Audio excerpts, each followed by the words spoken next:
कृष्ण हरे हरे हरे राम राम राम हरे हरे हरे कृष्ण कृष्ण कृष्ण हरे हरे हरे राम राम राम हरे हरे हरे कृष्ण कृष्ण कृष्ण हरे हरे हरे राम राम हरे हरे हरे कृष्ण कृष्ण कृष्ण हरे हरे हरे राम राम हरे हरे हरे कृष्ण कृष्ण कृष्ण हरे हरे हरे राम राम हरे हरे हरे कृष्ण कृष्ण हरे हरे हरे राम राम हरे हरे हरे कृष्ण कृष्ण कृष्ण हरे हरे हरे राम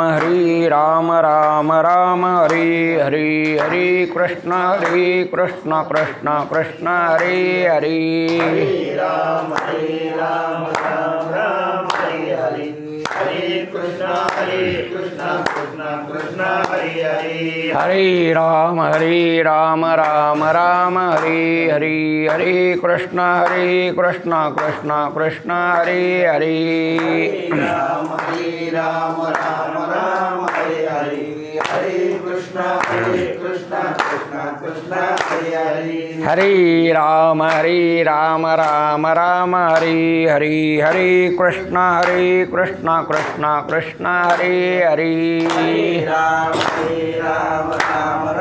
हरे हरे हरे कृष्ण कृष्ण कृष्ण हरे हरे हरे राम राम हरे हरे हरे कृष्ण कृष्ण कृष्ण हरे हरे हरे राम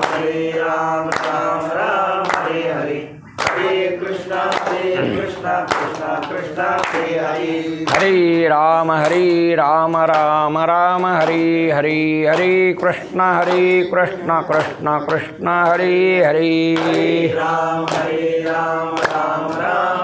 हरे हरे कृष्ण कृष्ण कृष्ण हरे हरे हरे राम राम हरे हरे हरे कृष्ण कृष्ण कृष्ण हरे हरे हरे राम हरे हरे हरे कृष्ण कृष्ण कृष्ण हरे हरे हरे राम राम हरे हरे हरे कृष्ण कृष्ण कृष्ण हरे हरे हरे राम हरे हरे हरे कृष्ण कृष्ण कृष्ण हरे हरे हरे राम राम हरे हरे हरे कृष्ण कृष्ण कृष्ण हरे हरे हरे राम हरे हरे हरे कृष्ण कृष्ण हरे हरे कुंडलिकावरदी हरि विठ्ठल ज्ञानदेव तुकाराम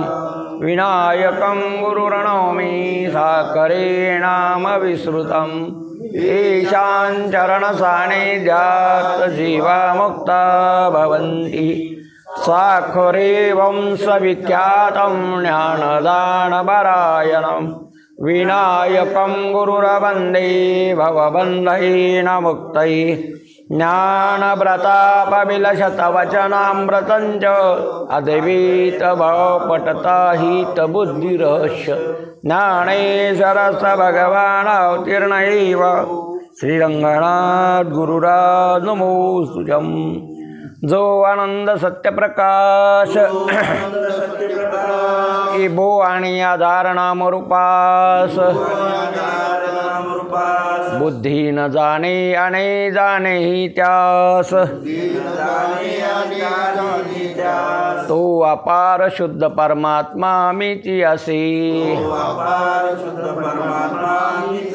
माझे अपार स्वरूप समुद्रावरती जनो तरंग ब्रह्मा विष्णु महेश गणपती सूर्य चंद्र वरुण येममिरविति देवी कुबेर ही तैसेची जो सर्वज्ञानी दयागुण हृदयी ज्याचे करीती ध्यान त्याचे बुद्धी उपाधी करून मिथ्या भान मजची माझी होतसे याच्या ज्ञाने वासे जगत जसा दोरी बरी सर्प दिसत परी दोही ठाईना सर्प जगत ते स्वतंत्राणी स्वयं ब्रह्म मीची असे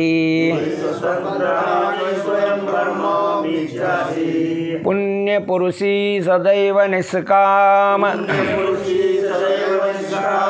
बोध प्राप्ती कारणे भजावा राम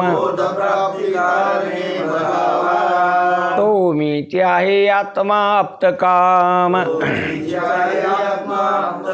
तरी नमन कवना करावी म्या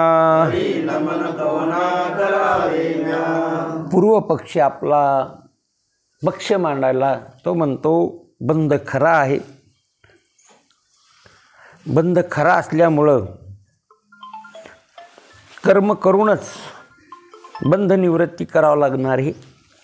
तुम्ही जो सांगतात बंध कल्पित आहे आणि त्याची ज्ञानाने निवृत्ती होईल तर तुमचं जे म्हणणं आहे ते खरं नाही असं पूर्व पक्षाचं तो मत आपलं मांडित असतो. म्हणून बंध हा खरा असल्यामुळं त्यांनी अध्यासाला 2-3 कारणं सांगितली. सत्यज्ञानजन्य संस्कार, प्रमाता प्रमाण प्रमेय दोष, म्हणून अहंकाराधिक आत्मस्वरूपावर जे तुम्ही मानता अध्यस्त आहे तर याचं कारण ते पहिली असायलाच पाहिजेत त्याचे संस्कार. म्हणून त्याला त्याच्यावर काय झाला अध्यास झाला असं पूर्व पक्षाचं काय आहे मत आहे. आणि म्हणून तुम्हाला करावंच लागेल म्हणून तो करण्यावर भर देतो. आणि आपण असं जर पाहिलं तर परमार्थ करण्यावरच समाजाचा भर आहे की आपल्याला जसं संसारात बी कोणी प्रारब्ध मानायला तयार नाही ती करूनच आपण संसारात बी पुढं जाऊ.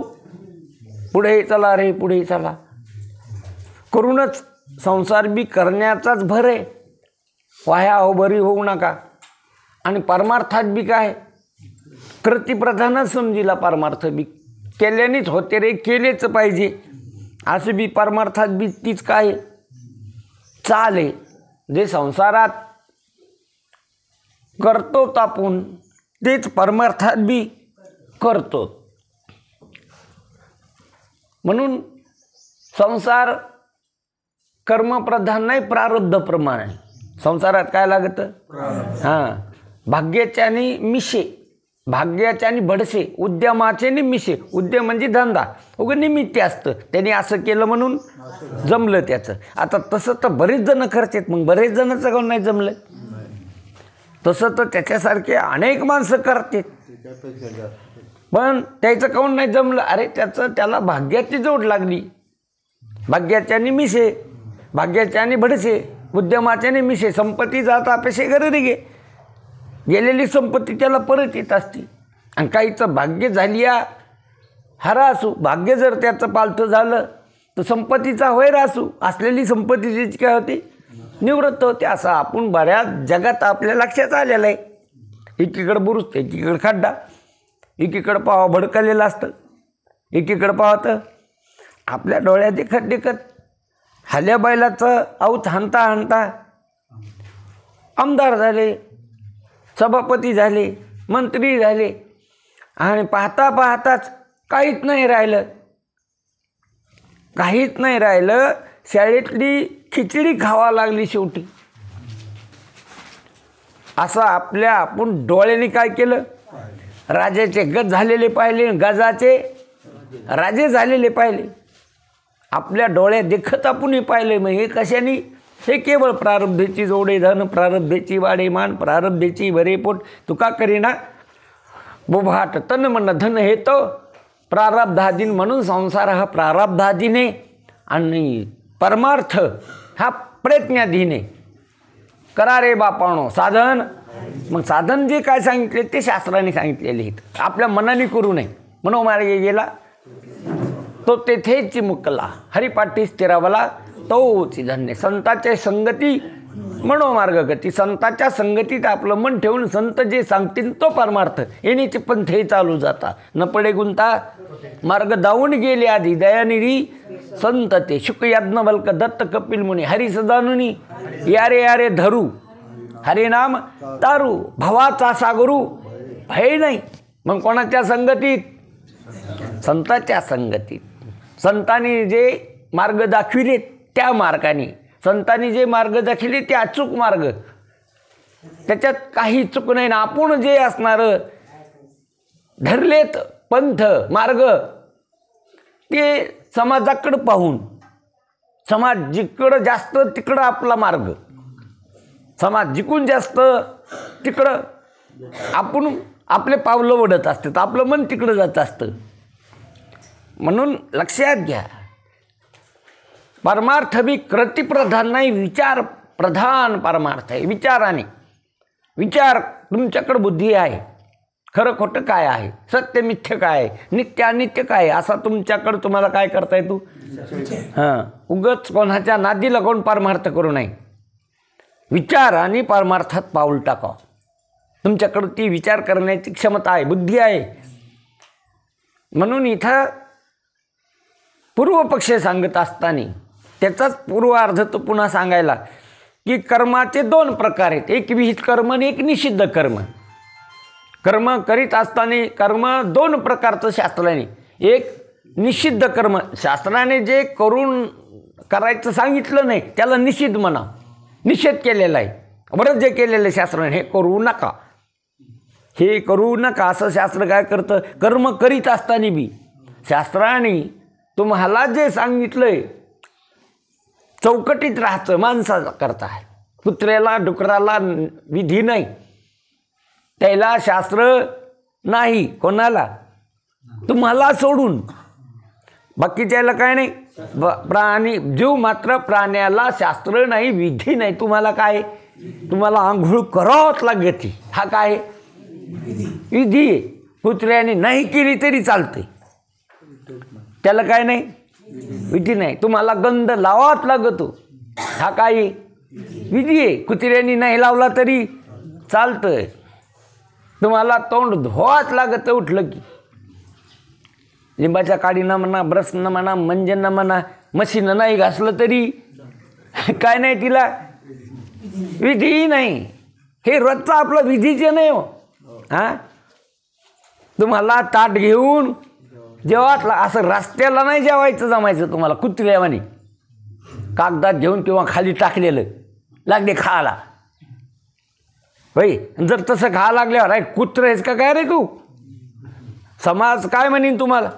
अरे काय कुत्र्यावानी खायला रस्त्याला, घरात ताटात विधीनं असणारं पाणी फिरवून हात जोडून देवाला निवद दाखवून काय करावं लागतं. हां, त्याच्यासारखं जेवताय, कुत्र्यासारखं खाता येतं का आपल्याला. कुत्र्यासारखं खाल्लं तर तुम्हाला काय म्हणतात समाज बी. ते ह्यातून कुत्र्यात काय नाही, फरक नाही. म्हणून तुम्हाला जेवण्याचा बी काय आहे, विधी आहे. वदनी कवळ घेता तुमच्यासाठी आहे, कुत्र्याला नाही.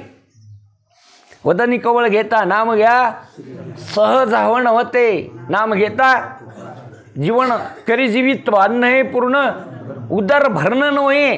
तेचं उदर भरणं आहे, तुमचं उदर भरणं नव्हे. जाणीजे यज्ञ कर्म राम म्हणता ग्रासोग्रासी तो जेविला उपवासी महाराज म्हणतात. भजन करता करता जेवण केलं तर तुम्ही जेवण केलंच नाही, भजनच केलं, ते आहुत्या टाकल्या, यज्ञ झाला तुमचा. कितीतरी असणारं जेवण करता करता किती असणारे आहुत्या पडायल्या. एक यज्ञ व्हायला किती यज्ञ व्हाले, 100 यज्ञ व्हाले. 100 जर घासं खाल्ले तुम्ही तर किती यज्ञ झाले, इंद्रापेक्षा बाहेर येत तुम्ही. इळातून 3 यज्ञ, इळातून 300 यज्ञ. जर 3 बाऱ्या जेवत असताल तर, 2 बाऱ्या जेवत असताल तर 200 यज्ञ. म्हणजे इंद्राचे कोण झाले तुम्ही. पण असं जर केलं तर बरं, कसं केलं तर हां, नाही तर मग उगाच आपल्याला लागले पोत्यात ज्वारी टाकल्यावर बघा बघ. त्याला काय म्हणावं, ते का खाणं आहे का ते आघुरी. म्हणून राम म्हणता वाट चाले यज्ञ पाऊला पावली. राम म्हणता म्हणता पावलं टाकायले यज्ञ व्हाले तुमचे. काय व्हालं? अनेक यज्ञ व्हालेत. ह्या स्मारा विधी आहे तुमच्या करता शास्त्राने सांगितला. आणि ही विधी सोडून जर तुम्ही दुसरं कर्म करू लागले तर मग इथं मनात ते निषेध कर्म आहे. खाऊ नाही ते खाले, पिऊ नाही ते प्यायले, बोलू नाही ते बोलायले, करू नाही ते करायले. शास्त्राने जे सांगितलं ते तुम्ही करायला तयार नाहीत आणि शास्त्राला जे मान्य नाही ते करायले. म्हणजे काय झालं बघा, 3 गोष्टी. आता बोलण्यात चुकलं तर इथं दुःख. तुम्ही बोलण्यात चुकले तर, आणि जर तुम्हाला आमच्यावर विश्वास नसेल तर तुम्ही रस्त्याला कोणाला बी शिवी द्या बरं, बच्चे खावा लागते. कशात चुकला? बोलण्यात चुकला. बोलण्यात चुकला. जसं ते महाराज म्हणते तर एक धसकट लग्नात उठलं. आता ते मस्त बामण म्हणायला नवरीला आणा, नवरदेवाच्या मामानी नवरीला घेऊन या, नवरदेवाच्या मामानी नवरदेवाला. आणि हे मधातच सगळे शांत अगदा पोहोचल्या सगळ्याला. आणि हे मधातच उठलं धसकट, म्हणा आणा ती नवरी रांड, जाळा ह्या नवऱ्याचे तोंड. दोन्ही पार्ट्या उठल्या ना. आमच्या नवरीला रांड म्हणतो आणि हे म्हणतो त्या आमच्या नवरदेवाचं तोंड जाळतो. दोन्हीनं बपकीला धरून. कशामुळं? कशात चुकला? हां, बोलण्यात चुकला. बोलण्यात चुकलं की इथं दुःख. म्हणून काही बी बोलू नये माणसाने. बोलायचं तर देवाबद्दल बोला, हरी बोला, नाही तर बोला, मौन धरा. तुम्ही तर हरी बोलतच नाहीत आणि गुपचूप बसत. उग्ग गालबाला आहे. काय गालबाला? हे लेकरं आमचे, हे आमचं घर, हे आमचं, हे असं तसं, ही काय, हे आमची सोयरे येते, लांब लांब आमची पाहुणे येतं. ही सगळी काय गलबला, व्यर्थ गलबला आहे. पुन्हा व्यर्थ गलबला करू नका. म्हणून बोलायचं तर देवाबद्दल बोलावं. वाणीचा वापर परमात्म्याबद्दल बोलावं. कारण की ती परमात्म्याने दिलेली देणगी आहे आपल्याला विशेष. कोणी दिली? वाचा बोलू वेदनीती, केले संती करू ते. जे संतांनी केलं ते करून असणारं वाणीनं, वेदांनी जे सांगितलं ते बोलू. म्हणून वाणीचा वापर परमात्म्यासाठी ज्यांनी केला ती वाणी पवित्र आहे. तो देह पवित्र, ती वाणी पवित्र. जो वदे अच्युत सर्व काळ. आणि हे आपल्याला सहज संसारात करता येते. याला काही लागत नाही. पुन्हा काय 15-20 हजार रुपये भरून कुठं बोंबलत जायचे बी, आणि कुठं गेला आणि जर तिकडं भांडणच करू लागला. आणि तसंच करते हे जाणारे लोक. हां, अशी सोय नाही झाली, तशी सोय नाही झाली, काळाच्या द्याला पांढरा द्याला, झोपायला जा मला गाद्या नाही तर आमच्या सगळ्या काय झाल्या आपसोयी झाल्या, उपसोयी त्या नेणाऱ्या महाराजावर.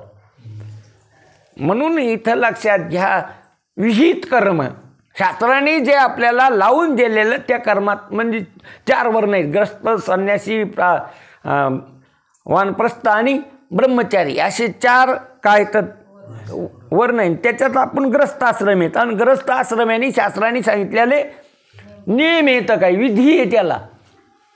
म्हणून तो विधी चुकला नाही पाहिजे. त्या विधीनं वागावं माणसाने. म्हणून इथं आणि म्हणून विहित कर्म आणि निषिद्ध कर्म, त्याच्यातमध्ये शास्त्राने जे करण्यास सांगितले त्याला असणं म्हणून विहित कर्म म्हणून, शास्त्राने जे सांगितलं नाही ते करणं त्याला निषिद्ध कर्म म्हणून. करण्यास सांगितलेले असल्या जे विहित कर्म त्याचे 4 प्रकार शास्त्राने सांगितलेले आहेत. आता विहित कर्म, नित्यकर्म. काही काय असते नित्यकर्म असते, ते करावंच लागते. स्नानाधिक हे कोणते नित्यकर्म आहेत. जेवणाधिक हे नित्य. आता जेवायचं म्हणलं काही बी खावं का? हां, म्हणून नित्यकर्म आहेत. काही काही करावंच लागते, केल्याशिवाय काय नाही. म्हणून गुरुजी सांगायचे, अरे 100 कामं टाकून अगोदर स्नान करावं. सगळे कामं टाकून अगोदर काय करा? स्नान करावं. 1000 कामं टाकून जेवण करावं. कोटी कामं टाकून भजन करावं. हा काय का कवर कधी आंघोळ न करता फिरावं रस्त्याला? हे का काय? हे का विधी झाला काय? म्हणून 100 कामं टाकून अगोदर काय करावं? स्नान. आणि स्नान झाल्यानंतर 1000 कामं टाकून काय करावं? जेवण करावं, डाळ रोटी खाओ आणि मग प्रभूके गुण गाओ. आणि मग कोटी कामं टाकून काय करावं? भजन करावं. म्हणून इथं नित्य कर्म येतं आणि काही नैमित्य कर्म, काही निमित्तामुळं केलेले कर्म. काही निमित्तामुळं केलेलं काय असतं? काही निमित्त असतं त्या कर्माच्या पाठीमागं ते कर्म. जसं पित्र घालणं, भंडारा करणं, हे काहीतरी निमित्त आहे. किंवा आपल्या वडिलाची पुण्यतिथी करणं, काहीतरी निमित्तामुळं केलेलं काय ते कर्म आहे. नित्य नैमित्तिक कर्म, काम्य काहीतरी इच्छा धरून केलेले कर्म. काहीतरी काय इच्छा धरली. तुम्ही 5 वाऱ्या केल्या राव पंढरपूरच्या. मी पांडुरंगाला असं मागितलं होतं, त्याच्यामुळं संकल्प केला होता, मग काय करायलो? झाल्या 2 वाऱ्या, आता 3 राहिल्या. मग कोणचं कर्म आहे? काम्य, म्हणजे काहीतरी इच्छा धरून केलेलं. आणि माणूस परमार्थ बी करीतो तर काहीतरी इच्छा धरून करीत असतो.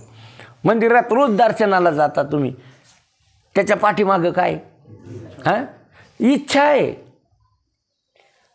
कुणा एखाद्या देवाला जरी जात असताल तर त्याच्या पाठीमागं काय? इच्छा आहे. म्हणून काम्य कर्म म्हणजे कर्म करीत असताना त्याच्या पाठीमागं काहीतरी इच्छा धरून केलेलं कर्म हे काम्य कर्म आहे. आणि प्रायचित्त कर्म, चुकून आपल्याकडून काही पाप झालं तर त्याला शास्त्राने काय सांगितलेलं आहे? गाय दगड हाणला आणि त्या गायीच्या टकोऱ्यातच. आमच्या इथं एक ओठीने उन्हाळ्यामध्ये कारवड होती, एवढी तिचीच कारवड, एवढा दगड घेतला आणि तिनं असं हाणला तिच्या इथंच लागला. चक्कर आली गाय, ती मेली. मग ती रडतच आली माझ्याकडं. ती म्हणे महाराज असं झालं, माझ्या कत्तही मनात नव्हतं, पण सहज मी दगड हाणला आणि तिच्या डोक्याला लागला आणि ती लगे खाली चक्कर उन्हाळ्याचे दिवस चक्कर आली, पडली, मेली. आणि मला 3 दिवस झालं भाकरच खावं वाटेना. हे काय पाप झालं माझ्याकडून, सांगा काय करू? म्हणलं आता काहीच करू नको, तू एखादी द्वादश करून अख्खं गाव जेऊ घाल. संध्याकाळी कीर्तनाला तर महाराज आहेच, संध्याकाळी कीर्तन करू. दुसऱ्या दिवशी सगळ्या गावाला काय करतो म्हणे, पाप निवृत्त होईल का? तो अविश्वासी का म्हणला मी सांगायलो त्याच्यावर. विश्वास जर असेल तर तो सगळं पाप धुतलं जाईल. आणि तो विश्वास नसेल तर कुठं जरी गेली तरी तो पाप निवृत्त होणार नाही. कारण की विश्वासी तो करी सकळ भोगिता. डॉक्टरवर विश्वास असल्यावर रोग जात असतो. डॉक्टरवर जर विश्वासच नसेल, कोणचा डॉक्टर असला तर रोग काय होणार नाही. मग विश्वास महत्त्वाचा आहे का बाकी मेडिकल महत्त्वाचं आहे? विश्वास महत्त्वाचा आहे. तसं इथं काय लागतो? विश्वास लागतो. शास्त्रावर विश्वास ठेवाला. आपण डोळे झाकून शास्त्रावर काय ठेवा? विश्वास ठेवा. बाकी कशावरच काय ठेवू नाही. म्हणून इथं प्रायश्चित्त कर्म, जसं तिला जसं मी प्रायश्चित्त सांगितलं तिनं ते केलं आणि मोकळी झाली. किंवा मांजर एखादून मेली एखाद्याकून, त्याला प्रायश्चित्त सांगितलेलं आहे. कुठं जावा? मंदिराला जावा आणि मामनाला काय द्यावा? हे प्रायश्चित्त शास्त्रानं सांगितलेलं आहे. अनेक शास्त्राने काय सांगितले? प्रायश्चित्त. आता तुम्ही पहा ना, तुम्ही ते करीत नाहीत का? तुम्ही जर गंगाला गेले तर जे असणारं सतरंजी देता बामणाला, तांब्या देता बामणाला, चपला देता बामणाला, आणि काय काय देत नाहीत? सगळं देतात तुम्ही. हे काय करायले? प्रायश्चित्त. की आपल्या वडिलाकडून कमी जास्त काही पाप झाला असेल, त्या पापातून आपल्या वडिलाचं काय व्हावं? मोकळं व्हावं आपले वडील जिथं असतील तिथून. हे प्रायश्चित्त आहे. म्हणून अनेक आपण काय करतो? सांगितलेलं शास्त्राने चुकून झालेलं पाप त्याचं प्रायश्चित्त घेतो आपण. यातील जे दररोज करण्यास सांगितलेले संध्या वंदादी कर्म, म्हणून याप्रमाणे हे 4 प्रकारचे कर्म आहेत. काम्य कर्म, प्रायश्चित्त कर्म, नित्य कर्म, नैमित्तिक कर्म. नित्य नैमित्तिक असे जे कर्म आहेत हे सहज आपण तर करायलो. म्हणून इथं महाराज सांगत आहेत पापाच्या निवृत्तीकरता करण्यास सांगितलेल्या कर्माला प्रायश्चित्त कर्म म्हणावे. प्रायश्चित्ताचे साधारण असाधारण असे 2 प्रकार आहेत. प्रायश्चित्त कर्म करीत असताना त्याच्यात एक साधारण प्रायश्चित्त आणि एक असाधारण प्रायश्चित्त. आता साधारण प्रायश्चित्त अनेक जन्माची जी अज्ञात पातके ती नाहीशी होण्याकरता जे प्रायश्चित्त कर्म सांगितले आहे त्याला साधारण प्रायश्चित्त म्हणतात. अनंत जन्मात काय झालेलं आहे, जीवाकडून पाप झालेलं आहे म्हणून ते साधारण प्रायश्चित्त करावं लागतं त्याला. आणि इथं एखादा संन्यासी आणि न चुकून त्यांनी हातात मध्ये धन घेतलं तर त्याला असं प्रायश्चित्त सांगितलेलं आहे शास्त्राने, त्या धनाचा त्याग करून 3 दिवस उपवास करावा लागतो त्या संन्याशाला. तेव्हा त्या असणारं पापातून त्याची काय होती. आता जर एखादा लोभी संन्यासी असेल आणि तो धन जवळ ठेवून जर 3 दिवस उपवास करीत असेल तर हे त्याचं प्रायश्चित्त नाही. याला प्रायश्चित्त म्हणू नाही. प्रायश्चित्त त्याला म्हणावं त्याचा विचारपूर्वक त्याग करून विधीनं राहणं हेच प्रायश्चित्त आहे. म्हणून इथं महाराज म्हणून म्हणता हे साधारण प्रायश्चित्त म्हणजे ईश्वर नामोच्चारण वसन गंगा स्नान हे होय. म्हणून अनंत जन्माचे जरी पाप असले तर त्याला शास्त्राने सांगितलं नामस्मरण काय करा. तृणाग्नी मिळे तसे नामे केले जपता हरी नामस्कीर्तन जळतील पापे. इतकं साधन सोपं सांगितलं नामस्मरण करा. अनंत जन्माचं पाप काय होतं. आता हे अनंत जन्माचं जरी पाप तुमचं नामस्मरण निवृत्त झालं तुम्ही पाप करायचं सोडित न मग त्याला नामस्मरण काय करील. बघा हे जे व्यापारी लोक असतात ना सकाळी उदबत्ती लावितात सगळ्या देवाला उदबत्ती फिरितात गल्ल्या सकट आणि पुन्हा ती त्याची जी काय असेल त्याचं खरं दैवत किंवा आपल्या मंठ्याच्या देवीचा फोटो असतो त्या फोटोला ते उदबत्ती खोसून देते. दिवस फार लागले लोकांचे मुडकी कापायला. हे कोणाचं आहे हे व्यापारायचं आहे. मग आता त्याला आणि काही काही असे असते तर श्रावण महिन्यात इतका परमार्थ होतो येतो द्यायचा गंध लावणं ते नेन भजन करणं भंडारे करणं नामस्मरण करणं मंदिरात घंट्या वाजीत बसणं एका महिन्यात श्रावण महिन्यात. ह्या देवाला जाय त्या देवाला जाय त्या देवाला जाय सप्ताह कर यादी त्याच्याकडं पुन्हा कोणते महाराज घ्यायचे कोणते टाळकरी सप्ताह करणं ती यादी त्याच्याकडं असा महिनाभर असा गुतू येतो द्यायचा परमार्थ. महिना झाला न कर आली तिकडे यादी सुरू ते पान फाडून टाकते ते कशाचं सप्त्याचं घे बसला टिपट्यापाशी जाऊन तुला किती पाहिजे ते सांग लुंगी घालून पुन्हा किती पाहिजे तुम्हाला त्याची यादी. मग त्याच्यावर यांनी 1 किलो नेलं यांनी अर्धा किलो नेलं बोकड्या आणायचा तेव्हा आपला लटकायचा त्याला वाटतं 11 महिन्यात केलेलं पाप एका महिन्यात आपलं काय झालं फिटलं. आता पुन्हा 11 महिने करायला आपल्याला काही हरकत नाही. हे असे असणारे याला म्हणून इथं महाराज म्हणतात नामस्मरणाने अनंत जन्माचं पाप निवृत्त होतं. हे शास्त्राने सांगितलेलं आहे संतांनी सांगितलेलं आहे. संताला शास्त्राला हे मान्य नाही पण मान्य आहे. म्हणून नामस्मरण साधन हे सोपे जळतील पापे. आता असाधारण प्रायश्चित्त म्हणजे एखादे पातक चुकवून घडले व त्यानंतर ते पातक झाल्याचे त्याला लक्षात आले तर अशा अज्ञात पातकाच्या नाशाकरता जे सांगितलेले असते त्या कर्माला असाधारण प्रायश्चित्त कर्म म्हणावे. म्हणून ह्या कर्मशास्त्र कोणतं शास्त्र हे कर्मशास्त्र आहे. आणि कर्मशास्त्रामध्ये बघा ना तुम्ही विठ्ठलपंत आणि रुक्मिणीला पैठणमध्ये प्रायश्चित्त सांगितलं. असे बरेच असणारे काशीचे काही 108 2008 असे बसलेले होते. तिथं व्यासपीठ होतं ज्ञानीवाडा व्हायचा आहे तिथं समाजाचा.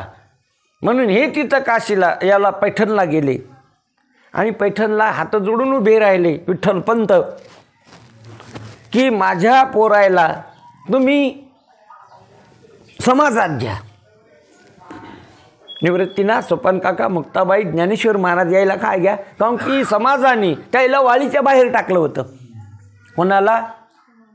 ह्या 4 भावंडाला समाज आपल्यात घ्यायला तयार नाही. म्हणून विठ्ठलपंतांनी, त्याचं कारण असंच होतं ना की ते संसार केला आणि बरेच दिवस संसार केल्यानंतर पहिलंच वैराग्य नको म्हणू लागली ते मला लग्न करायचं. आणि बळजबरीनं ताईचं काय केलं तर लग्न केलं होतं. त्याच्यात पुन्हा संतती नाही, मग तर जास्तच वैराग्य तयार झालं. मग रोज उठायचं, रुक्मिणी मला संन्यास घ्यायचा, रुक्मिणी मला फक्त तू हो म्हण. तू काय म्हण? हो म्हण. तू हो म्हण फक्त, कसं का होईन तू काय म्हण? हो म्हण. आता रोजच उठलं की नाद लागल्यावर एखादा माणूस व्हायचा गुण म्हणित बी ना. हे रोजच जर ते नाद लावला तर मग काय होईल? उठलं की तेच, उठलं की तेच, उठलं की तेच, कदरतं माणूस. कदरल्यावर रुक्मिणी एक दिवशी म्हणल्या, तुम्हाला घ्यायचं तर घ्या ना. मग आता रोजच म्हणल्यानंतर सहजच म्हणून गेल्या, तुम्हाला घ्यायचा संन्यास तर उठलं की ते तुमचं दुसरं काहीच नाही, कोणचं बोलणं नाही, काय नाही, मौन धरता. उठलं की ते सुरू करता, मला संन्यास घ्यायचा, मला संन्यास घ्यायचा. मला तुम्ही घ्या संन्यास, घ्या बरं संन्यास. तितकंच पाहिजे होतं. पाहिजे तरी काय होतं?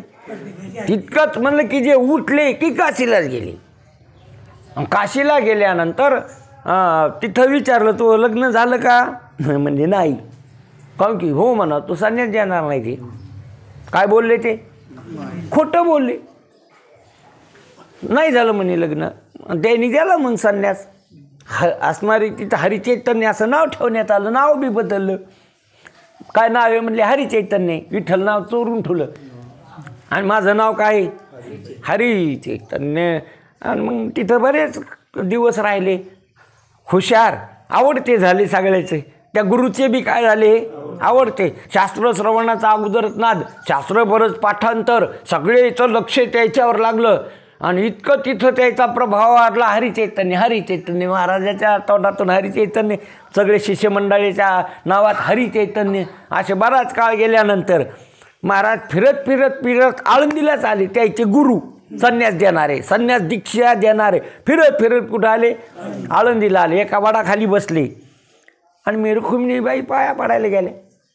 मग पाया पडायला गेल्यानंतर आशीर्वाद दिला. अष्टपुत्र सौभाग्यवती भव. डोळ्यात पाणी आलं, खळखळ रडू लागले. त्या म्हणले, कन्या रोनी को क्या हुआ? बोले, तुला रडायला काय झालं? काऊन रडायली तू? कशाचं दुःख आहे मला सांग. तुझ्या सगळ्या दुःखाचा परिहार मी करतो. तिनं सांगितलं मग सगळं दुःख. असं झालं म्हणे, आमचं लग्न झालं. विठ्ठलपंत त्याचं नाव आहे. आणि रोज बी घरानं लावायची, मला संन्यास घ्यायचा, मला सांग. गेली ना एक दिवस संन्यास घेतला आणि तुम्ही आशीर्वाद द्याला अष्टपुत्र सौभाग्यवती. हे कोण्या जन्मातला आशीर्वाद आहे? ह्या जन्मात तर होणं शक्य नाही. आणि पुढच्या जन्मात तर तुमचे माझा काय परिचय राहणार आहे? म्हणून हे तुमचा जो आशीर्वाद आहे, एवढे महात्मे, आणि तुमचा आशीर्वाद वाया जाईल म्हणून मला दुःख व्हालं.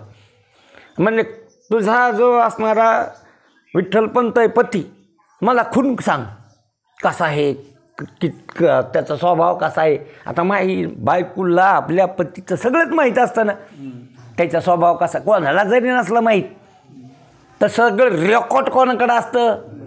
हां बघा, महाराज कसा आहे हे बायकोला जाऊन विचारावं त्याच्या घरी.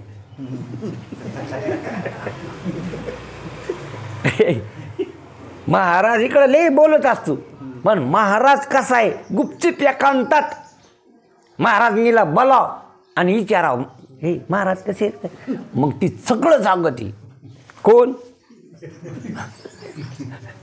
हां, मग ते जसं बायकोला सगळं माहीत असतं, पण तिचं रुक्मिणीबाईनं सगळं सांगितलं. लक्षात आलं, जो हरी चैतन्य आहे ना तोच विठ्ठलपंत आहे. यांनी लबाडी केली.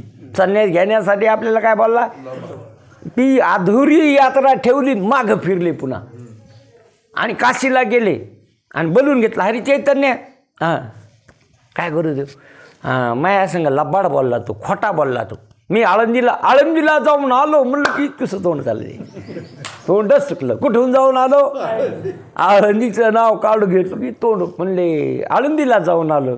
बरं बरं म्हणले तू लग्न झालं का नाही? आता होत म्हणावं लागलं. आळंदीला जाऊन आल आणि एक ती मुलगी भेटली होती, रडू लागली. रुक्मिणी रुक्मिणी शांत झाली. म्हणले तुझं लग्न झालेलं आहे, तू मला खोटं बोलला, लबाड बोलला. आता माझी तुला आज्ञा आहे, तू जा आणि ग्रस्त आश्रम स्वीकार पुन्हा. कारण की रात्री मला स्वप्न पडलं आणि स्वप्नामध्ये स्वतः पांडुरंग आले आणि पांडुरंगाने मला सांगितलं की यायला संसार करायची दीक्षा द्या. कुठं पाठवा? यायला आळंदीला पाठवा असं मला स्वतः कोणी सांगितलं? पंढरपूरच्या पांडुरंगाने स्वप्नात सांगितलं. काऊन की सुरुवातच लग्नाची बी स्वप्नातूनच झाली होती. रुक्मिणीच्या वडिलाच्या स्वप्नात पांडुरंग गेले होते की ही रुक्मिणी कोणाला दी तू? जे मंदिरात झोपलेले विठ्ठलपंत. हां कुठले ते? हाय बरं माहीत तुम्हाला. आपेगावचे ते आता मंदिरात झोपलेले, त्याला घरी आणा, त्याची सोय करा. आणि ही रुक्मिणी त्याला आणि विठ्ठलपंताच्या बी स्वप्नात गेले संध्याकाळी पांडुरंग. अरे आता सकाळी ते येणार आहेत, ती रुक्मिणीचे वडील, आणि तू त्या रुक्मिणीला वर असं स्वप्नात विठ्ठलपंताच्या बी जाऊन सांगितलं. म्हणून सुरुवातीपासूनच भगवंतानी प्रोत्साहन दिलेलं आहे. रुक्मिणी याला द्या, विठ्ठलपंतांनी स्वीकारायची. आणि तिथं बी सांगितलं पुन्हा तिथून इतक्या लांब कमून सांगायलो तुम्हाला मी. त्याचं काय कारण ते लक्षात घ्या, पुन्हा पुढे येईल ते.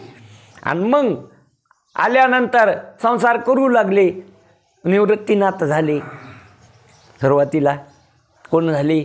निवृत्तीनाथ. मग सोपान काका, नंतर ज्ञानेश्वर महाराज, नंतर मुक्ताबाई, असे 4 लेकरं. दिव्य विभूती. कशा विभूती द्या? साक्षात महादेवाचा अवतार निवृत्तीनाथ. कोणाचा अवतार? महादेवाचा अवतार. कोण? निवृत्तीनाथ. साक्षात ब्रह्मदेवाचा अवतार सोपान. साक्षात विष्णूचा अवतार आणि साक्षात असणारी जगदंबा आदिमाय शक्ती मुक्ताबाई. आता असे अवतारिक पुरुष, तेज पुंज, असे लेकरं झाले. काहीच नव्हतं, 4 लेकरं झाले. किती आनंद! त्या आनंदाला काय नाही. पण समाजाला कुठं जमायलं? संन्यास घेतला, अगोदर ग्रस्त आश्रम स्वीकारला, मग संन्यास घेतला आणि पुन्हा काय करायला? हे ब्राह्मणाला कतईच काय होईना, सहन होईना. गावात राहू दिलं नाही, पर्णकुटी बांधून माळावर राहू लागले. गावात कोणी भिक्षा मागू देईना, त्रास देऊ लागले. आणि आपल्या मुलाला त्रास झालेला कोण्याच आईवडिलाला काय होत नसतो, सहन होत नसतो. म्हणून तिथून ते पैठणला आले आणि पैठणला सांगितलं तुम्ही देता ते प्रायचित्त मी स्वीकारायला तयार आहे, फक्त माझ्या मुलाला समाजात घ्या. कशात घ्या? समाज लय दुष्ट हे लोक. म्हणले काय नाही याला प्रायचित्त. त्याने शास्त्र पाहिलं आणि काय नाही शास्त्र पाहिलं, काय डोंबलं कळतं ह्या लोकायला. हां उपटसुंबे लोक कुणीकडं बोलत येतं. शास्त्र म्हणले काहीच नाही बघा तुम्हाला संन्यासाला बघा ग्रस्ताश्रम करून पुन्हा संन्यास घेऊन पुन्हा असणार संसार करणं, याला प्रायचित्त काहीच नाही. देहांत प्रायचित्त. तुम्ही काय करायचं? देहांत प्रायचित्त तुम्हाला मान्य. काय मान्य? माझ्या मुलाचं जर चांगलं होत असेल तर मी देहांत प्रायचित्त घ्यायला तयार आहे. कागद घेतला, खिच्यात घातला, इतकंसं तोंड करून घरी आले. पैठणून घरी आल्यानंतर रुक्मिणीला सांगितलंच नाही काही. दिलं का म्हणे सिद्धपत्रिका? हो दिलं म्हणे सिद्धपत्रिक. आपल्या पोराचं आता कल्याण होणार आहे, आपल्या पोराला समाज आता स्वीकारणार आहे. सिद्धीपत्र दिलं पैठणच्या ब्राह्मण लोकांनी आणि ते खिशात घातलं. आणि संध्याकाळी सांगितलं की आज आपल्याला स्वयंपाक पुरणाचा कर. सामुग्री आणून दिली तिकून तिकून. साखर, डाळ, तेल, पीठ हे सगळं आणलं. सगळ्यांनी असणारं पुरणाचा स्वयंपाक खाल्ला. आणि संध्याकाळी 12 वाजता यायला कशाचा डोळा? कोणाला? विठ्ठलपंताला. कशाची झोप? आता विठ्ठलपंताला झोप नाही, लेकरं झोपले. पुरणाचा स्वयंपाक खाल्ला आनंदाने. एरी घरात पुरणाचा स्वयंपाक असल्यावर लेकराला कसं वाटत आहे? आनंद वाटतो. काही खाला असलं की. हे लेकरं बिचारे लहान लहान लहान लहान झोपी गेले ते. रुक्मिणी जाग्याच होत्या. तुम्हाला काहून झोप लागत ना म्हणत, काहून झोपणत तुम्ही. रुक्मिणी उठून उभ्या राहिल्या हाताजवळ. काय झालं म्हणे, काय शुद्धीपत्र दिलं तुमच्या. काय नाही, देहांत प्रायश्चित्त घ्यायचं तुम्ही आणि मी घेणार, हे लेकरं तू सांभाळ. असं शक्य नाही म्हणे, तुम्ही जातं मी राहायचं, मी देहांत प्रायश्चित्त घेणार, तुम्ही सांभाळा लेकरं. दोघांचीच काय झाली, कुरबुर सुरू झाली. आणि ठरलं मग आपण दोघांनी देहांत प्रायश्चित्त घ्यायचं. कोणी घ्यायचं, दोघांनी देहांत प्रायश्चित्त घ्यायचं. हे शास्त्राने न बघा लादलं का, त्याला सांगितलं तसं प्रायश्चित्त शास्त्राने लादलं समाजाने. आणि समाज इतका मूर्ख आहे हो, खऱ्या संताला जगू देत नाही समाज. खोट्याचा उदो उदो आहे आणि खरे जे त्याला समाज काय करू शकत नाही, मान्य नाही, स्वीकार नाही. स्वीकारलं नाही विठ्ठलपंताला रुक्मिणीला समाजाने. आणि मग दोघांनी बी असणारं डोहात जाऊन काय दिलं, तरी संपलं का द्यायचं, तरी समाजाने त्याला काय द्याला, त्रास द्याला. भीक नाही मागू दिली, गावात फिरू दिलं नाही, संन्यासाचे लेकरं म्हणू त्याची विटंबना केली. आणि नंतर मग पुन्हा पैठणला गेले शुद्धीपत्रासाठी. आणि मग जेव्हा तिथं चमत्कार दाखविला आणि मग तिथून पुढं कळालं की ह्या विभूती हे साधारण माणसं नाही, ते रेड्यामुखी वेद बोलिला गर्वद्विजाचा, शांतिरूपी प्रगटला ज्ञानोबा माझा. जेव्हा वेद बोलू लागला रेड्या, ओम हरि ओम तत्सदिती, त्यावेळेस मग त्याला वाटलं हे काहीतरी हे अवघड काम आहे. तरी पण याला जादू येते म्हणले. काय येते, हे काहीतरी जादू शिकलेत हे, म्हणून एवढा चमत्कार करायले. म्हणले तो नेण्यात हे हाल्या आणि तू ज्ञानोबा आहे, त्याला जर मारलं त्याचा आत्मा आणि तुझा आत्मा एक असेल. म्हणले हो, उपाधीत फरक आहे, आत्म्यात काय नाही फरक नाही. मग त्याला मारल्यावर तुला उमटायला पाहिजे, तुमची कृपा असल्यावर का नाही झालं. एवढाले श्रेष्ठ तुम्ही लोक. हाणल्या त्या रेड्याच्या पाठीवर काठ्या, लाल जरत पाठ झाली माऊलीची. तेव्हा कुठं त्याला काय दिलं, शुद्धीपत्र समाजाने स्वीकारलं. हे सांगायची कथा कशामुळं इतक्या लांब, उगाच गोडे म्हणून तसं नाही. हे प्रायश्चित्त शास्त्राने सांगितलेलं आहे. म्हणून इथं एखाद्या संन्याशाने चुकून जर त्याच्या हातात संपत्ती आली तर तिचा परित्याग करून 3 दिवस उपवास करणं हा काय प्रायश्चित्त. म्हणून शास्त्राने जे प्रायश्चित्त सांगितलेलं आहे. म्हणून इथं महाराज म्हणतात, तर त्या संन्याशाने द्रव्य त्यागपूर्वक 3 दिवस उपवास करावा, हे साधारण प्रायश्चित्त आहे. याप्रमाणे ज्ञात पातकाच्या निवृत्तीकरता सांगितलेल्या कर्माला असाधारण प्रायश्चित्त म्हणावे. चुकून झालेलं पाप ते लक्षात घ्या. आपण इकडं शरीराने झालेले पाप गंगा स्नान केलं की ते पाप निवृत्त होतात.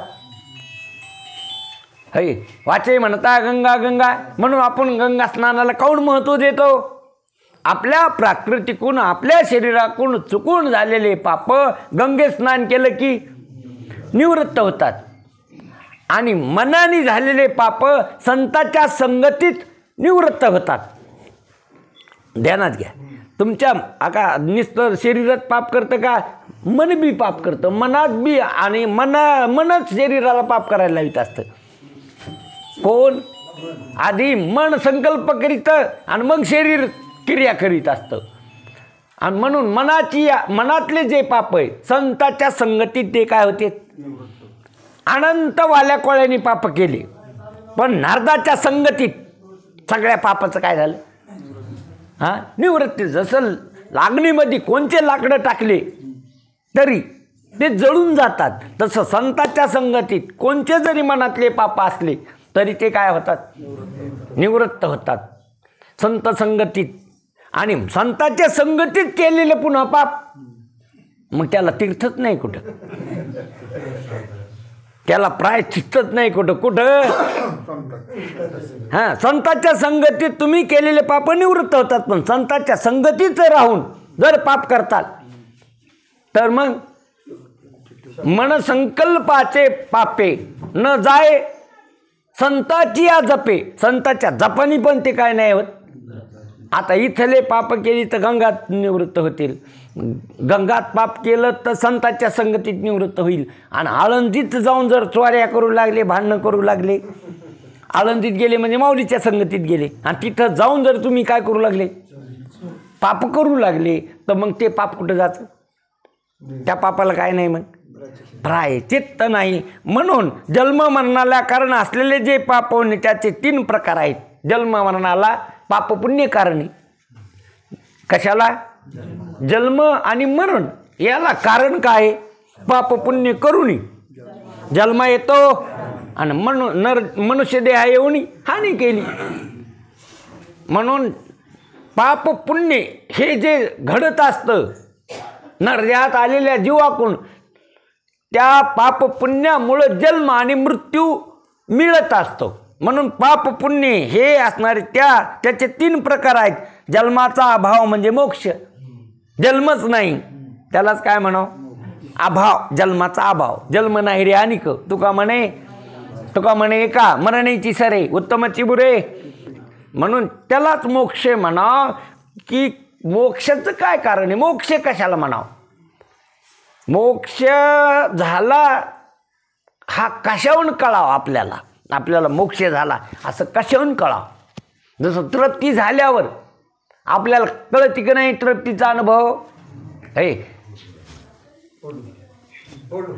पोट भरलं आता नको, आता काय अनुभव आहे की नाही तुम्हाला कशाचा? तृप्तीचा. तसं मोक्ष झाल्याचा काय अनुभव? मोक्ष झाला याचा काय अनुभव? याचा अनुभव की आता कर्म करणारा मी नाही, त्याचा साक्षी. जे कर्म व्हाले त्याचा कर्माचा कोण आहे? मी साक्षी आहे. म्हणजे कर्म बाधित झालं, कर्माचं असणारा आपल्या अंगावर आरोप घेईन तो. हे कर्म व्हालेत त्याचा मी कोण आहे? साक्षी आहे.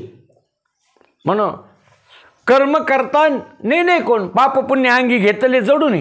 वर्म नेणे कोण करता तो? नसलेले पाप पुण्य अंगाला चिटकून घेतले तर नेणे कर्म व्हालं ते नेणे करता म्हणून स्वीकारलं त्याने. मी करायलो, तू करता नाही, तू साक्षी आहेस. ह्या सगळ्याचा कोण आहे? आणि असा जो साक्षी आहे व्हालेलं कर्म, त्याचं कर्म त्याच्या कर्मात पाप होत नाही, पुण्य होत नाही. साक्षी भावाने पाहिलं तर ते आपल्या अंगावर चिटकून घ्यायला, आणि पाप होत नाही तर पुण्य होत नाही. मग संचित जमा होत नाही. ते संचितात काय होत नाही? जमा होत नाही. संचितात काय जमा होत असतं? केलेल्या कर्मातून झालेलं पाप पुण्य संचितात जमा होत असतं. जरा ध्यान देऊ नाही का? तो कथेचा भाग वेगळा, पण ह्यो भाग वेगळा. त्याच्यात काही कमी जास्त सुटलं तरी चालतंय. कोणी आधी उडी टाकली आणि कोणी मागून टाकली, त्याच्यात काय अर्थ नाही. बरं कोणी टाकली असेल आधी उडी? विठ्ठलपंतांनी टाकली असेल का रुक्मिणीने टाकली असेल? हां होय. त्याचा एवढं काय डोकं लावायचं काम नाही. दोघांनी संकट टाकल्या. कोणी टाकल्या? दोघांनी बी कशा टाकल्या? हाताला हात धरून दोघांनी बी सांगच उड्या टाकल्या. काहून की तिथं विठ्ठलपंत म्हणू लागले मी आधी टाकीन, रुक्मिणी नाही म्हणे मी आधी टाकीन. तिथंच पुन्हा त्याचं काय सुरू झालं? वाद सुरू झाला. मग विठ्ठलपंत म्हणले संकट टाकू. कोणालाच राग न ग, लोभ न ग. मागं राहायचं काम नाही, पुढं जायचं काम नाही. तू ग मागं पुढं कशाला म्हणले? हां मी आधी उडी टाकील तर तुला दुःख होईल मी गेल्याचं, आणि तू आधी उडी टाकशील तर मला दुःख होईल. त्याच्यापेक्षा दोघं संगत काय टाकू? उड्या टाकू. आपला विषय काय चाललाय? मूळ. म्हणून मोक्ष कशाला म्हणा? काय अनुभूती आहे मोक्ष मिळाल्याची? कर्म होत असताना त्याचा मी साक्षी आहे, त्याचा असणारा आपल्या अंगाला चिटकू देत नाही. आणि मग ते मी साक्षी असल्यामुळं झालेल्या कर्मातून पाप पुण्य, ते पाप पुण्य व्हायला तयार नाही. जसं खडकावर उगवत नाही, खडकी पेरिले उगवलं का ते, तसं साक्षी भावाने जर तुम्ही राहिले, साक्षीवर आरूढ झाले, तर झालेल्या कर्मातून पाप होत नाही, पुण्य, आणि पाप होत नाही पुण्य होत नाही म्हणजे संचितात ते जमा होत नाही, म्हणजे संचित जळून गेलं, क्रियामान बाधित झालं, जे उरलेलं प्रारब्ध, ते प्रारब्ध जोपर्यंत असणार प्रारब्ध आहे तोपर्यंत शरीर आहे. आता शरीराचा बी असलं तरी अहंकार नाही राहिला, तादात्म्य राहिलं नाही, ममत्व नाही राहिलं. लोकाला दिसतं शरीर पण त्याच्याकडे शरीर राहिलं नाही, त्याचं काय नाही राहिलं, तादात्म्य नाही, अहंकार नाही, ममत्व नाही, अममताच निवृत्त झाली, त्याला म्हणा मोक्ष झाला, त्याला म्हणा जीवनमुक्त. याला काय म्हणते, ही मोक्षाची अनुभूती. असा काय झाला, मोक्ष म्हणजे काय टरबूज नाही चिरून खायचं, मोक्ष म्हणजे काय पपई नाही वा बाजारातून आणायची फळ्या करून खायची, हे बाहेरून आणायचा का मग, अरे मोक्ष हे तुमचं स्वरूप आहे. मोक्ष म्हणजे काय, सकल दुःखाची निवृत्ती, परमानंदाची प्राप्ती. मोक्ष म्हणजे काय, प्राप्ताचीच प्राप्ती. आत्मा प्राप्तचे प्राप्त करून घ्यायचं नाही, आणि संसार नित्य निवृत्त, निवृत्त करायचं काम नाही.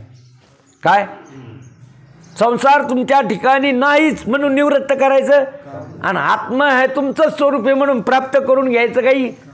मग प्राप्ताची काय प्राप्ती, नित्य निवृत्तीची, यालाच काय म्हणते.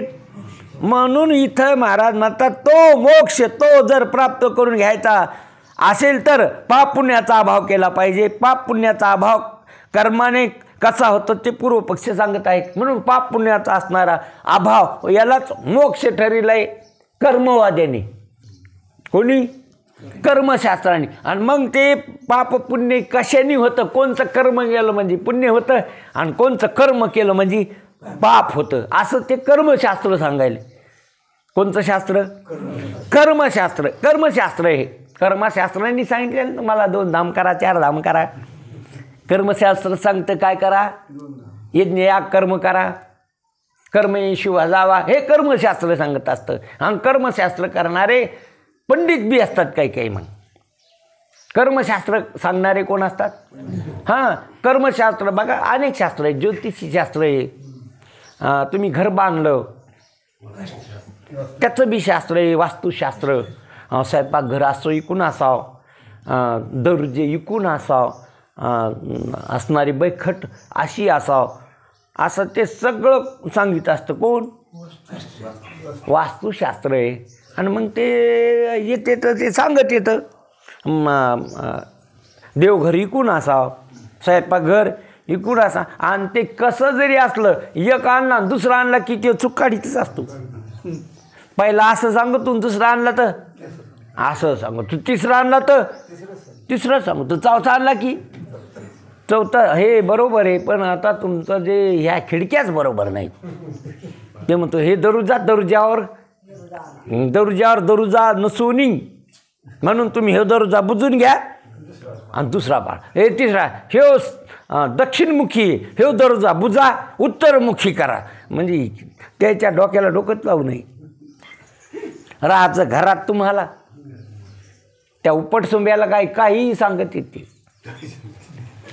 एक सांगतो दुसरा सांगतो तिसरा सांगतो. आणि माणसं त्याचं जास्त ऐकते का संताचं ऐकते, हे तुमचा त्या लोकांवर भरवसा आहे का संताचा. आणि संत म्हणते अरे कोणाचे घर, ज्या घरात राहिला ते कोणाचे घर, देहा आत्माराम त्याचा. असं म्हणल्यावर ते म्हणजे हे कोणाचे घर, म्हणजे हे तर लय बाबा अवघड काम, आपल्या घरात बी राहू देईन ते. एवढा बंगला बाला चुन कर महल बनाया, हां एवढे घर इतके प्रयत्न केले, हे म्हणतील कोणाचं घर, हे असा महाराज आणत ना. म्हणून लोक संताचा ऐकायला तयार नाहीत. म्हणून पाप पुण्य कशाने, संचित, प्रारब्ध, क्रियामान, हे 3 प्रकारे. संचित, क्रियामान आणि प्रारब्ध. जे बघा संचित म्हणजे जमा, साठा. जसं कणगीतली ज्वारी म्हणजे संचित, आता कणग्यात नाही राहिल्या, आता कोठ्यातली ज्वारी.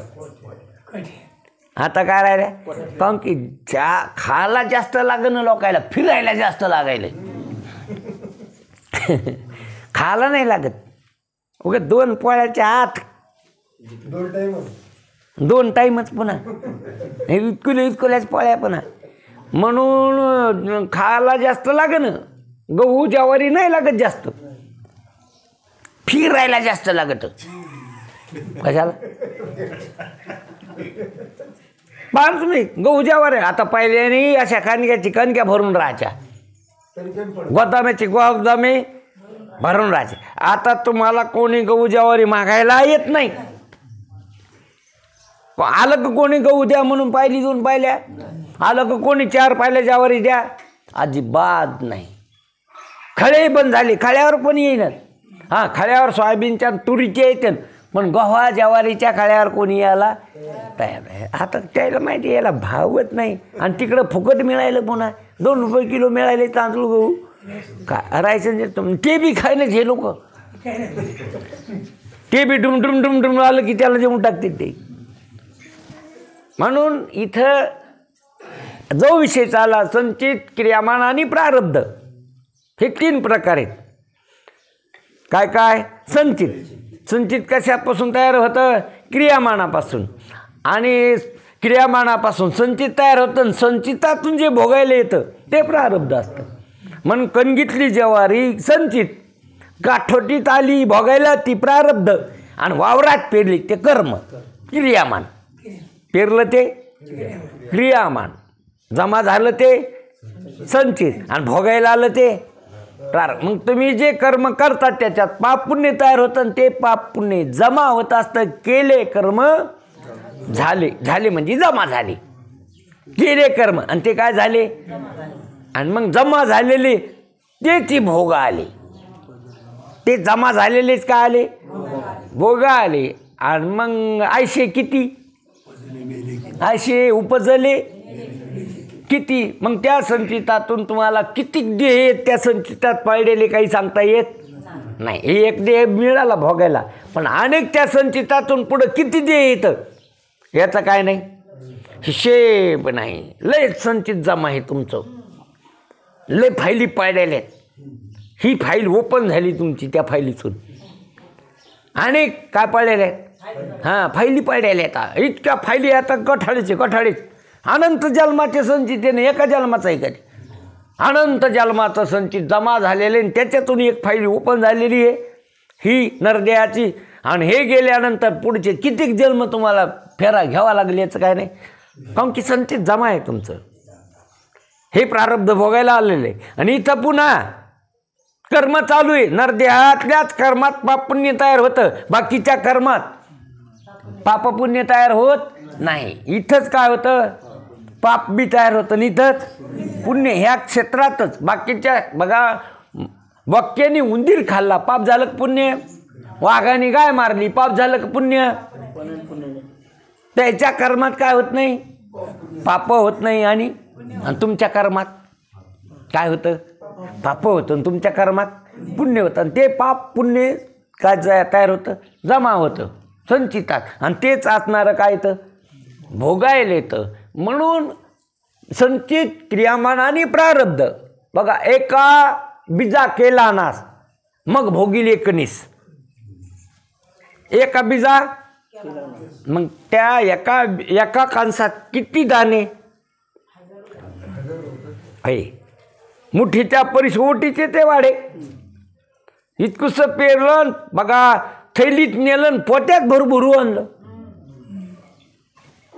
म्हणून ते कर्म त्याचं संचित तयार होतं, संचितातून भोगायला येत असतं. म्हणून इथं संचित, प्रारब्ध, क्रियामान या कर्माचे 3 प्रकार आहेत. अनेक जन्माचे साचलेले पाप पुण्य ते संचित.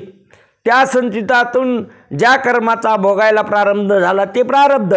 आणि म्हणून मनुष्य जन्मात पाप पुण्याची उत्पत्ती ही केवळ मनुष्य जन्मातच होते. पशवादिकाच्या देहामध्ये पाप पुण्याची उत्पत्ती होत नाही. तसेच इंद्रादिक देवाच्याही शरीरात पाप पुण्याची उत्पत्ती होत नाही. त्या केवळ भोग भूमी आहेत. मनुष्य शरीरातच विहित किंवा निषिद्ध कर्म करून पाप पुण्याची उत्पत्ती होते. जोंधळ्याच्या एक कण जर पेरला त्यापासून हजारो जोंधळे निर्माण होते. त्याप्रमाणे एका मनुष्य शरीरात केल्या जाणाऱ्या विहित निषिद्ध कर्मापासून अनेक जन्माचे घालणारे पाप पुण्य निर्माण होते. एका मनुष्य जन्मात अनंत जन्माचं काय होत असतं, तयार होतं. अनंत शरीराचं बीज तयार होत असतं आणि अनंत जन्माचं बीज जाळण्याची बी शक्ती इथं काय काय इथं पुढच्या अनंत जन्माचं बीज संचित जळ. बघा, एक माणूस असा बाण हाणू लागला, तीर लावला त्याला आपल्या बाणाला भात्यातून काढून, आणि बाण सुटल्यानंतर त्याच्या लक्षात आलं हे जर बाण कोणाला जाऊन लागला तर घात होईल. कोणीला जरी लागला, गाईला लागू, माणसाला लागू, पशुला लागू, त्याचं काय होईल. पण सुटल्याला बाण नाही आवडता येत, त्याचा चौरक वेग आहे, चौरक तो, पण त्याला एक करता येतं, बाण मोडता येतो. हातातला बाण मोडून फेकून देता येतो आणि जे साचलेले बाण आहेत ते इस्त्यात जाळून टाकता येते. ते संचित आहेत, ते बाण उपसायचे. ते काय तर साचलेले ते त्याला काय करता येते, जाळता येते आणि ते क्रियामान मोडता येतं. पण सुटलेला बाण आवरता येत नाही. तसं हे सुटलेला बाण आहे प्रारब्ध, भात्यातून संचितातून. हे जिथपर्यंत त्याचा वेग आहे तिथपर्यंत जाणार, त्याला कोणाला चुकीता येत नाही.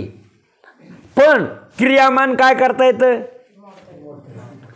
बंद करता येतं. काय क्रिया, तिसऱ्या अध्यायात, चौथ्या अध्यायात आणि पाचवा अध्यायात आणि 6व्या अध्यायात भगवंतांनी ते सांगितलं अर्जुनाला, कर्म करावंच लागतं. पण कर्म करीत असताना कर्मफलाची इच्छा धरू नको, त्याच्यात पाप पुण्य होत नाही. इच्छा पाप पुण्याला कारण आहे का, कर्म पाप पुण्याला कारण आहे. इच्छा धरून केलेलं कर्मातून पाप पुण्य होत असतं. निरीच्छे केलेल्या कर्मातून पाप होत नाही, पुण्य होत नाही. म्हणून तू कोण्याही, आपलं तर तसं नाही, कर्म करायचीच आधी फलाची इच्छा. कर्म तर करायचं पुढंच राहिलं, पण अगोदरच फलाची काय करून धरतो. नाही, फलाची इच्छा धरूनच कर्म करण्याला प्रवृत्त होतो आपण. कर्म त्याच्यासाठी करतो, कशासाठी, त्याच्यातून काही मिळावं म्हणून. काही न काही ज्याच्यातून मिळत नाही ते कर्म करतो का आपण. त्याच्यातून काहीच मिळत नाही आपल्याला, ते कर्म करायला आपलं आवडत नाही किंवा आपण ते करूच शकत नाही, करीत नाहीत आपण. ज्याच्यातून काही मिळेल ते कर्म आपण करायला तयार. अशी एखादी तरी बाई एका ताक होचळीत बसली म्हणून, हे ताक वाटीत असती का हुसळी ती, हुसळी ती कशाला, दह्याला, लोण्याला नाही दह्याला. आणि दह्यातून काय काढ, लोणी काढून घेतलं, हे कर्म केलं. पण ताक मात्र होय हुसळलं का वाटून फेकून दिलं, ते वाटून दिलं ते. तसं ज्याच्यातून काहीच मिळत नाही ते कर्म करायला आपण तयार ना. म्हणून इथं तो म्हणते कर्म करीत असताना कोण्या फळाची काय धरू नको, अपेक्षा करू नको, कर कर्म तू निरपेक्ष बुद्धीनं काय कर, त्या कर्मातून पाप होत नाही. ही पहिला सूत्र सांगितलं अर्जुना तुला. कर्म तर करावंच लागेल. कर्म केल्या म्हणे पुढं तुकाराम महाराजांनी याचे खाली येऊन सांगितलं माऊलीपेक्षा बी. डोळे तर पाहणारच, मग देवाला पहा. कान तर ऐकणार, मग देवाबद्दल ऐका. पाय तर चालणारच, मग मंदिराकडे चालला, विचार सागर करण्यात यायला. हातात घेणार जाणार, हाताने टाळी वाजा भगवंताची. पाय चालणारच किंवा वाणी बोलणारच. मग हे माझे वाचे गोड नाम ऐका रे तुम्ही कान माझ्या विठो म्हणतो, इकडे तिकडे जाणारच. मनाचा स्वभावच येतो. म्हणून मनाला काय कर तू, भगवंताच्या ध्यानी लाव. आणि तू का म्हणे जीवा नको सोडू, देवाला सोडू नको, बस झालं तू काम. किती सोपं सांगितलं तुकाराम महाराजांनी. काय करावं लागतं याच्यासाठी आपल्याला. वाणी तर बोलणारच, मग देवाबद्दल बोलावं, तिला शिकवा. अभ्यास करावा तो, तिला दुसरं बोलू देऊ नाही, तिच्यावर आपलं नियंत्रण असावं, होय, आपली पकड असावं, आपण तिला शिकवावं. सुरुवातीला जाईल अवघड, पण तिला जर सवय लागली तर ते आपण मग ते भजन करीन. सुरुवातीला लेकरू जात नसतं शाळात, मग त्याला काही चॉकलेट देऊन काहीतरी देऊन मस्त त्याला नेऊन घालायचं, पुन्हा आणायचं आणि पुढं चालू. मग ते अगोदर आई त्याला उठीत होती, आता ते आईला उठीतं. आई उठ, पण टाक मला, आई उठ, आवर दे मला, कुठं जायचं. आणि आधी तर उठत नव्हतं, आई त्याला उठीत होती आणि ते नाही मला नाही जायचं, मला नाही असं करायचं. मग चॉकलेट देऊन, काही रट्टे देऊन, काही गोडीनं, काही प्रेमाने, काही धाक दाखवून, काही त्याला काय लावलं, सवय लावली. आता इतकी सगळं सवय, इतकी अंगवळणी पडली त्याच्या की ती आईला उठीत. आई उठव, मग शाळा प्रार्थना जाईन मी, मला उभं करते मग गुरुजी, मग सगळे पोरं माझ्याकडे पाहते येतं, मग प्रार्थनाला गेलो पाहिजे, मी उशीर झाला नाही पाहिजे. आईला बेजार करतो, ती झोपू देत नाही. तसं तुमचं मन सुरुवातीला जाईल अवघड, वाणीला, मनाला, इंद्रियाला, काऊन की कव्हाच केलं नाही ना ते, त्या वाटाला कव्हाच गेले नाही ना ते, आणि त्याला दुसऱ्या वाटाला लागलेले मोकार बोलायचं, काही बी बोलायचं, अनंत वाचा बरळती. म्हणून ते तिकडी सवय बघा, माहेरातली सवय मोडायला नादायला आल्या जरा बरा उशीर लागतो, काऊन की तिकडी सवय वेगळीच असती. हाक मारले की पळतच जायचं आणि कोणाला रोगल बोलायचं, होय रेन, जाय रेन, ठई रेन, तेल सांडलं माझ्या काय बापाचं घरचं गेलं तिकडं, मग बाप आणून देतो. बंदी रिचली त्यान तरी ती बोलू देत, उरफाट म्हणते तेच चाललेलं चांगलं असतं. वा रे वा, कुठं शिकिलं तुला. माय म्हणली अशी जर वागली तिकडं कसं होईल, तुला नादाला याचं का, मी मपलं करीन कसं, सांडू देतील. बाप म्हणतो सांडू देणार आहे, काय होत असतं लेकरू आहे. सपाद्या कोण करतं, बाप करतो. माय जरी रागवली तर ती कोणाचंच ऐकायला, तसा धांगडधिंगा माहेराच आल्यावर जमत असतो. हां, सासरवाड्यात आल्यावर जमत असतो, सासर घरी तसं पळणं, तसं चालल्यावर तसं असं म्हणती छट भरून घे. फोडणीला नाही कामी आलं तर देवाला कामी येईन. काय ते, हां, आता फोडणीला जरी नाही आलं तर कशाला कामी येईन ते. हां, मग असं सांडलेलं उनल्यालं वाया गेलेलं कोणाला, देवालाच. इतके तर हुशार आहे तुम्ही. म्हणून तिकडं चट बराच वेळ लागतो लीला. येती जाती त्याच्यासाठी असते, ॲडजस्टमेंट येते ती. येती जाती काय, हां, त्याच्यासाठीची येती आणि जाती, ती ॲडजस्टमेंट आहे. बराच वेळ लागतो तिला इकडं ॲडजस्ट व्हायला, पण होती ती हळू बोलणं बी हळूच की. जी तिकडं आर्यन कोण, इथं आर्यन जी पदर पडू द्यायचा नाही, हळूहळू पळायचं काय, हळू चालायचं. बोलणं बी हळूहळू, पदर पुढं, तिथं कशाचा पदर आणखी जरा तू हे ॲडजस्ट करते ती हळूहळू. तसं तुम्हाला बी काय करावं लागेल, हे तिच्यामुळं नाही सांगायलो. म्हणून ती काढा, धिंगाणा टाकून द्या. कोणी काढा ते टाकून द्या सगळं, आणि शरीर, इंद्रियाला, प्राणाला, मनाला वळण लावा. इकडं आणा त्याला, कोणीकडं, इकडं परमार्थाच्या नादी लावा. डोळे तुम्ही घ्यारी सुख, आई कारी कान, म्हणा तुची ह्याची करी, जीवा नको सोडूया केशवा. आणि असं करता करता जीव परमात्म्याकडे गेला. जीव परमात्मातील आहे. जीव काय झाला, हां, त्या याच्यातून निघाली गंगा, रामेश्वरातून, त्र्यंबकेश्वरातून नाशिकमध्ये आली. सगळे दगडं माती फोडून ओलांडून खळगे गिळगे टाकून जे धावत धावत धावत धावत कुठे गेली गंगा, समुद्रात गेली. तशी तुमची गंगा ते निघाली धावत धावत, सगळ्या उपाध्या बाजूला करीत करीत परमात्म्याकडे गेली. कोणीकड, आणि जर ती गंगा वाळवंटात शिरली, तिकडं आहे ना वाळवंट, काय ते कोणचं आहे ते राजस्थान मध्ये काय गेली गंगा गेली आणि मग काय झालं आटून गेली ती जर बघा वाळवंटात गेल्यावर उन्हन ते न सगळी आटून गेली तशी तुमची गंगा संसारूपी वाळवंटात गेली कोण आहे मग काय होणार आहे हटणार आहे म्हणून आपली गंगा कोणी जीवरूपी गंगा कोणीकडे जावा म्हणून इथं हे म्हणून आता या संचित प्रारब्ध क्रियामान कर्माची निवृत्ती झाली म्हणून इथं मला अनेक जन्माला घालणारे पाप निर्माण होते ह्या संचित क्रियामान या संचित प्रारब्ध क्रियामान कर्माची निवृत्ती झाली की जन्माचा अभाव होतो हे तिन्ही संचित क्रियामान प्रारब्ध बघा संचित जळून गेलं क्रियामान बाधित झालं उरलं ते प्रारब्ध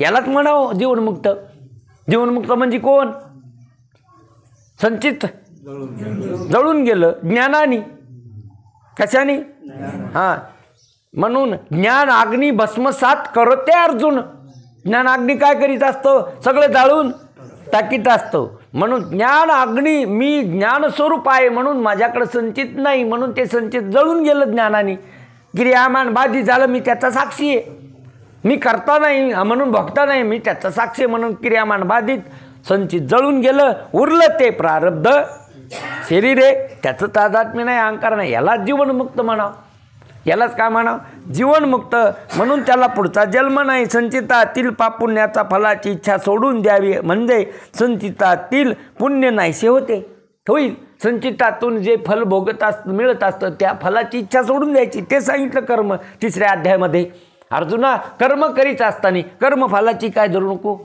इच्छा धरू नको ते कर्मातून पापपुण्य होत नाही पापपुण्य नाही झालं तर संचित जमा होत नाही संचित जमा झालं नाही तर क्रियामान राहत नाही क्रियामान नाही राहिलं तर प्रारब्ध मिळत नाही म्हणजे पुढचा जन्म मिळत नाही ही एक सूत्र दुसरं सूत्र कर्म करीत असताना ते कर्म मग तू मला अर्पण कर कोणचे कर्म तू काय कर मला अर्पण कर मला अर्पण केले की तू झाला मोकळा कृष्ण अर्पण देवाला अर्पण करावं घालून या भार राहिलो निश्चिंती निरविले संती जसं बाईनं नवऱ्यावर भार घालावं आणि आपण त्याची सेवा करावं का मुगोतीनं मीच करते असा काय गाऊ नाही तोरा गाऊ नाही सगळा भार कोणावर घालाव पतीवर घालाव तिनं तिला काहीच कमी पडत नाही तसं आपण बी कोणावर घाल हा संसार देवा पायी हा सगळा संसार त्याच्या माथी घालून द्यावा ना आपण त्याची सेवा करावं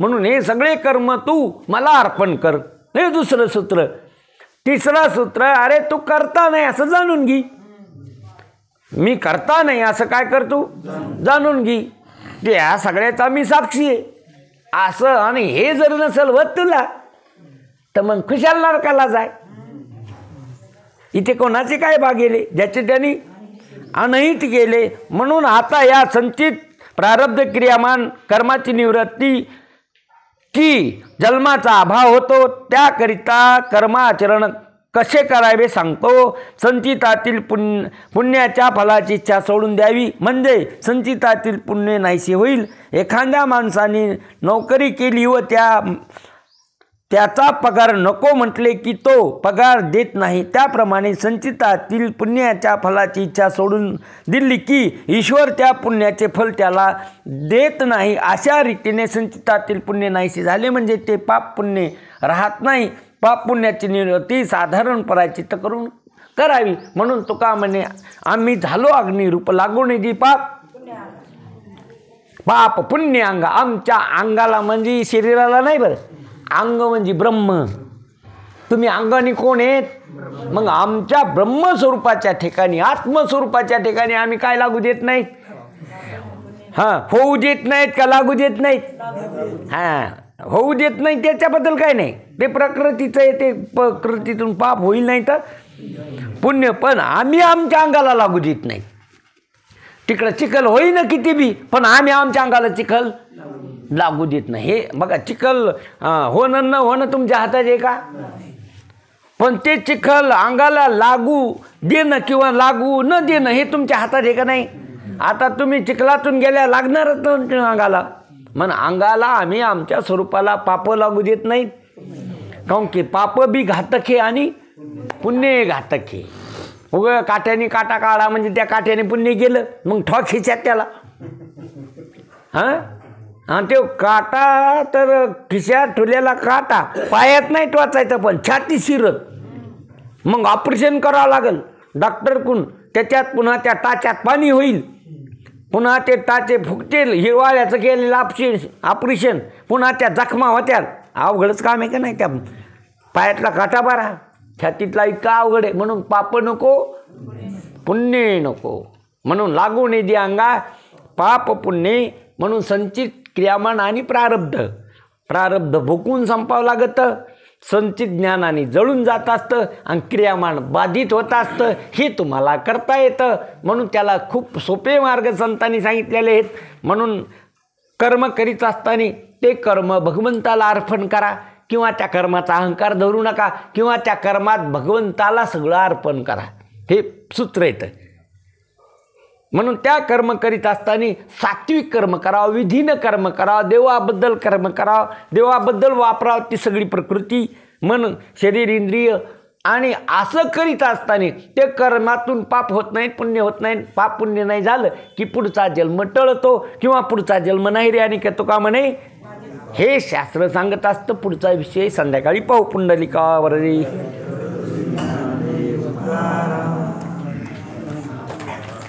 आता विश्वात्मके देवे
शांती शांती शांती. पुंडलिका वरदे श्री ज्ञानदेव.